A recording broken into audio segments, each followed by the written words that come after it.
I would like to talk about two things of Article 19, related to Article 19. One, I would like to talk about the reasonable restrictions which can be imposed and how these restrictions came. And number two, the concept of judicial review, how judiciary can interfere, or what is the role of judiciary in Article 19, or when do we go to the court. So that is what I would like to discuss in this. So two aspects, one is the reasonable restriction and the other is judicial review. So Article 19, the restrictions and the scope of judiciary and the scope of judicial review. So where is, or where do this Supreme Court come into picture, or the High Courts come into picture in Article 19? That is what I would like to discuss. So originally when Article 19 was incorporated into the Constitution, and it only talked about the 6 basic freedoms, no reasonable restrictions were specifically mentioned. In fact, originally no reasonable restrictions. It was understood that people will use the freedom of speech and expression reasonably, but there is no specific mention about these reasonable restrictions. But things happened in 1950 itself. Now you just see how in the first amendment itself is to incorporate this reasonable restriction in Article 19. One of the, of course, it introduced a reservation for scheduled caste and scheduled tribe. It also introduced reasonable restrictions on Article 19. In fact, in 1950, just to give a background of this whole incident, in 1950, a leftist weekly, a left-oriented weekly in English, or a journal in English called Crossroads, in Chennai or in Madras, it was in the Madras state, published very critical, critical views on Nehruvian policy. This Crossroads published very critical views on, and it was edited by, published by a person called Ramesh Thapar.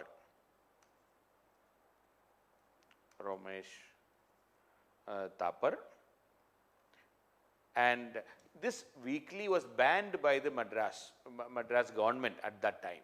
The state government of Madras banned this weekly for publishing critical views on Nehruvian policies.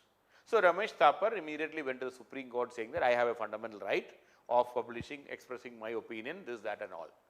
So this is a famous Ramesh Thapar versus State of Madras case in 1950, and the Supreme Court, naturally there is no reasonable restriction given in the Constitution at that time.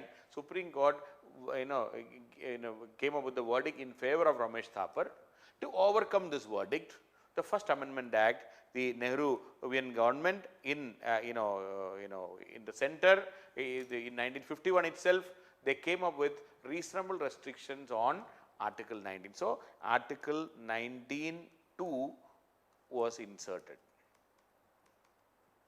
to bring in reasonable restrictions to Article 19. And it included, it said that the state is free to impose reasonable restrictions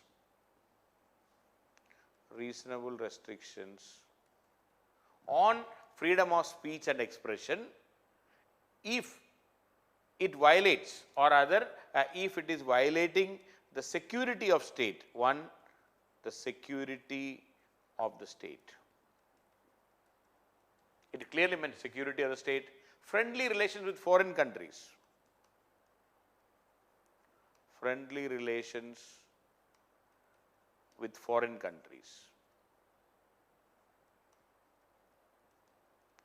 So your speech and freedom of speech and expression should not violate, should not affect the security of the state. It should not be affecting the friendly relations with foreign states. It should not affect the public order. Specifically mentioned public order, decency or morality.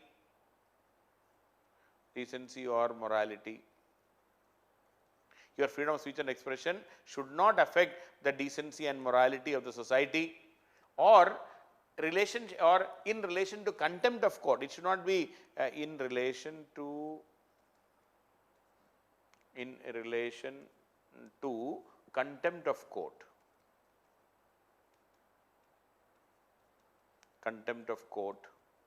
Then defamation, incitement of offense, etc. Defamation, you cannot defame anybody. Defamation, incitement to violence.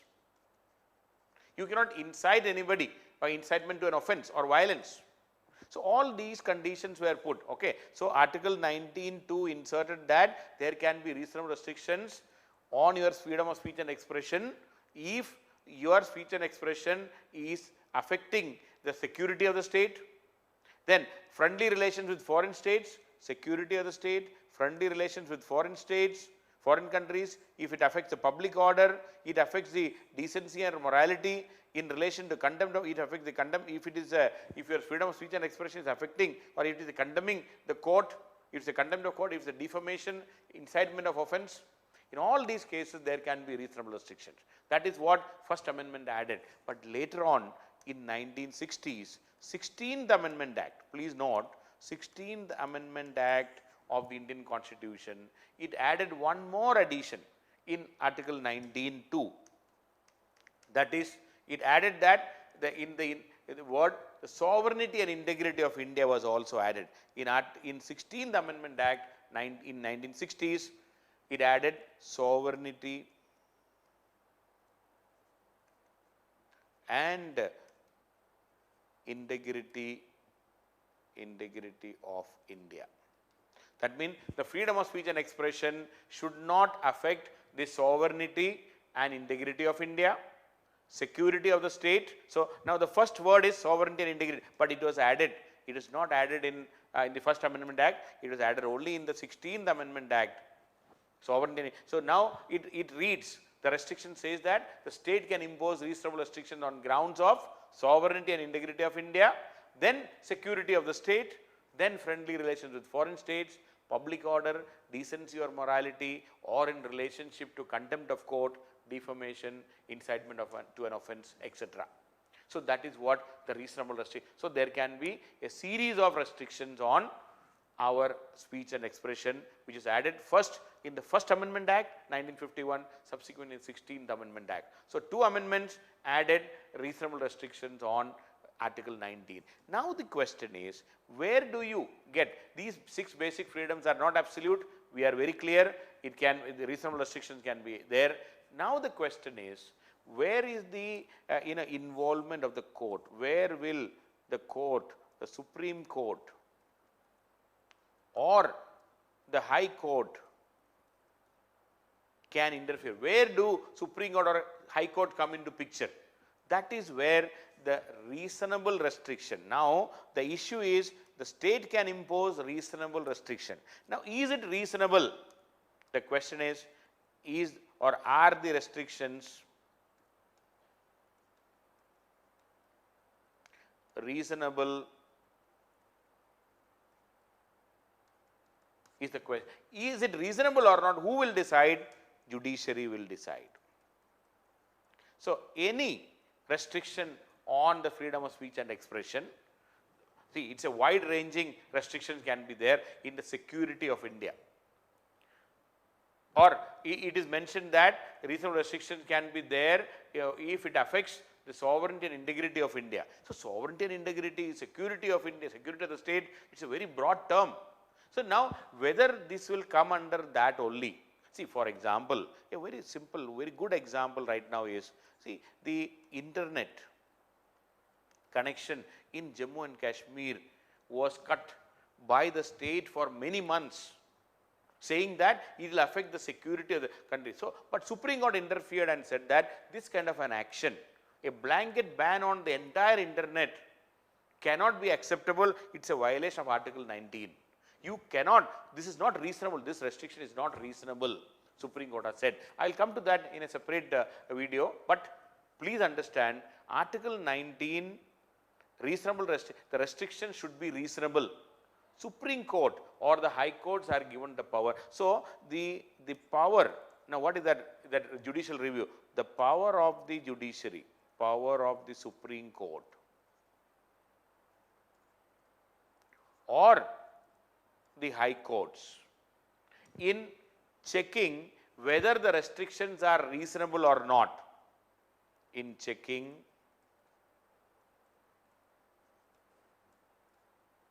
whether the restrictions are reasonable or not. Reasonable or not brings in judicial review into Article 19. So, Article 19 is not reviewed.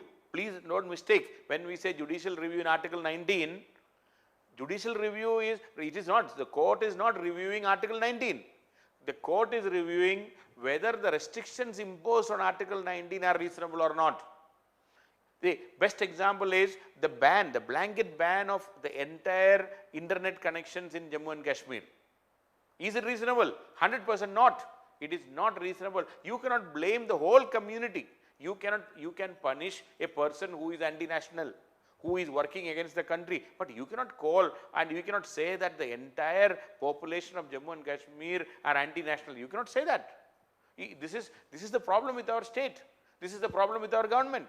See, many a times we are branding people with the whole community as criminals. You cannot do that.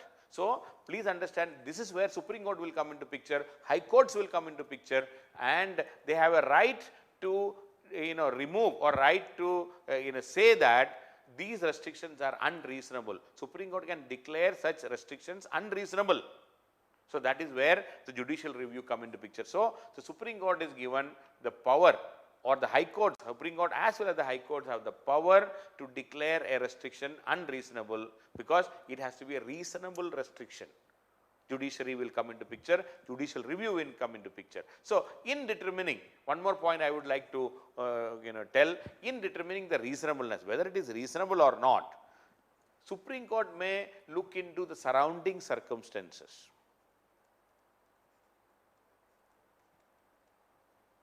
So, it's Supreme Court may not be able to come out with whether these restrictions are reasonable or not just like that, but Supreme Court will have to look into the surrounding circumstances, but also the the whole law. I mean, why the whole law should be seen as a single scheme. It has to look into the whole.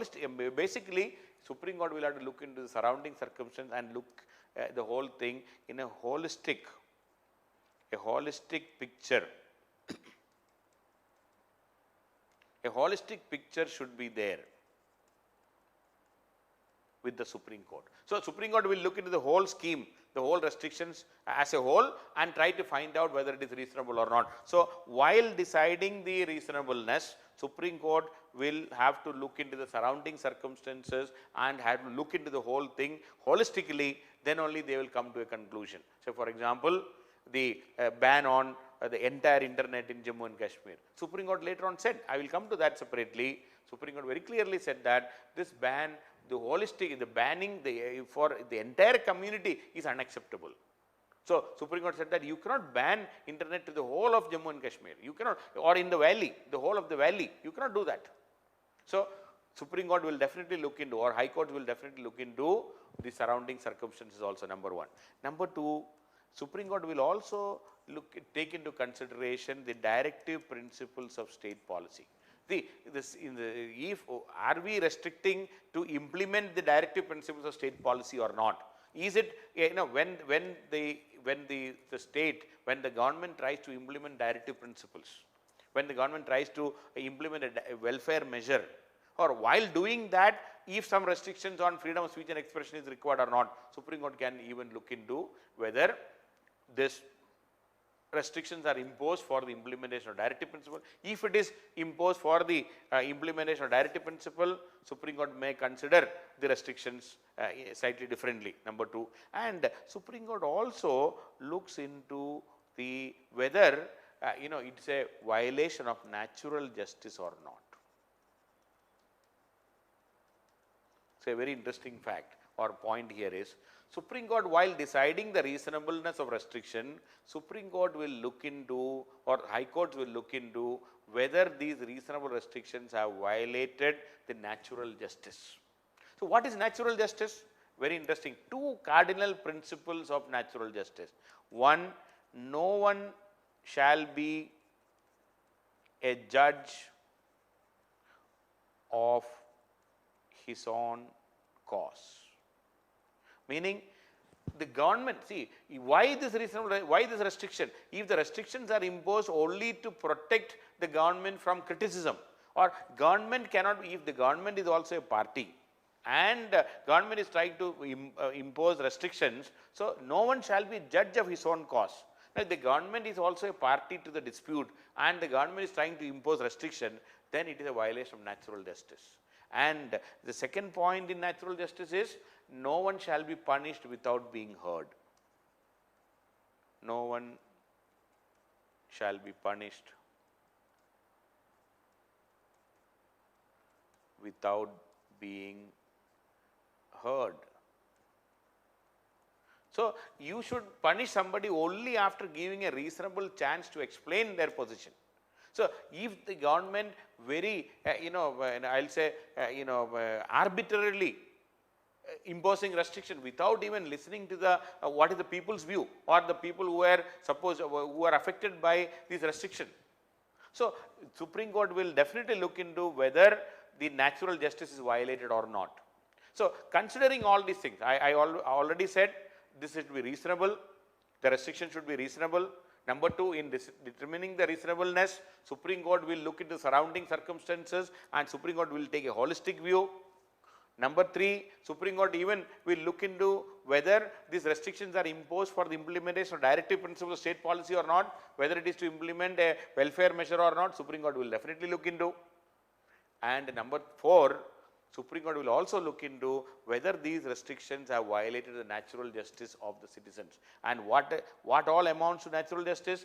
Two cardinal principles of natural justice. One, no one shall be a judge of his own cause, and no one shall be punished without being heard. These two, whether it is these rights are protected or not, Supreme Court will look into that also. So, my point here is, this reasonable restriction, the so-called reasonable restriction on our Article 19, the freedom of speech and expression, is blatantly violated in most of the time. Whether it is our right to assemble peacefully, whether it is to speak something, the government tries to, see, sedition charges are imposed on people. People are, only for speaking their mind, they are immediately declared as anti-national elements, and, they are charged with anti-national activities. You might have heard about many cases of even the former JNU, student union leader Kanhaiya Kumar. He was accused of anti-national activity just by saying something, or just by, he did not even say anything. That is the fact of the matter. Even today, after so many years, the Delhi police could not even prove that he said something. But many a times, or whether you spoke something, whether you wrote something, whether you expressed your view in the internet or in the social media, see, a lot of problems are going on these days. So, Article 19 is very, very under great threat from the state itself. The state, instead of protecting the rights of the people, because many a times, speech and expression, when we speak something, it is inconvenient for the state. The state is not happy because we criticize. When we criticize the state or the government, they want to. When we criticize the government wants to silence those people who speak. So, there is a big problem in our country which is going on. So, Article 19 and the restrictions which are getting imposed, or which are being imposed, are many a times these restrictions are not reasonable. Unreasonable restrictions are imposed. That is why these restrictions are always controversial, and Supreme Court will have to come into picture. So, judicial review will be there always, and the best example is the banning of the internet in Jammu and Kashmir by the government, saying that internet will affect the security of the state, the sovereignty and integrity of the country will be affected, which is 100% unacceptable. So, internet is a medium. We have a right to have access to internet. That is what Supreme Court has said. I will talk about that separately. So, that is about the reasonable restrictions on Article 19 and judicial review, and how judiciary come into picture. And please remember, judicial review is not on Article 19, judicial review is on the restrictions imposed by the state, by the government on Article 19, not on Article 19 itself. So, that is about Article 19 and the restrictions and judicial review.